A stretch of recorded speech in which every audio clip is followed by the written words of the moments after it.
काश्मीरमधील मुस्लिम परिवारानं पर्यटकांना मदत केली। यवतमाळमधील पर्यटकांना आपल्या घरात त्यांनी आश्रय दिला। काश्मीरी नागरिकांकडून पर्यटकांना धीर देण्याचा प्रयत्न करण्यात आला।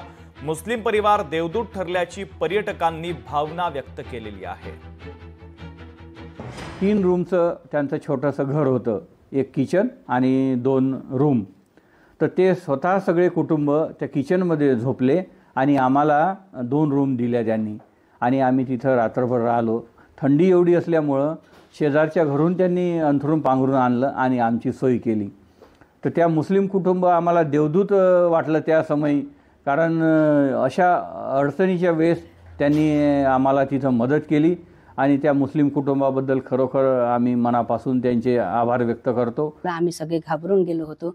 मग एका ठिकाणी ते मुसलमान कुटुंब आम्हाला मिळालं बनी म्हणून, आणि तिथे मग आम्ही आश्रय घेतला। त्यांनी आमची सगळ्यांची खूप व्यवस्था केली आणि ती शाइस्ता म्हणून ती आमची मैत्रिणीसारखी होती। मला बरं नव्हतं, त्यांनी मला काढा करून दिला। तिथल्या लोकांनी, दुकानदारांनी, तिथल्या त्या घरमालकांनी आम्हाला सांगितलं की तुम्ही घाबरू नका, माझ्या घरी राहायची तुमची सगळ्यांची व्यवस्था करतो, जेवणाची व्यवस्था करतो, तुम्हाला काही त्रास होणार नाही।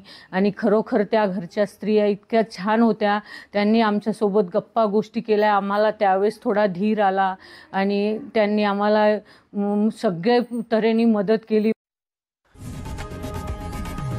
लोकशाही मराठी ऐका, पहा, जागरूक रहा।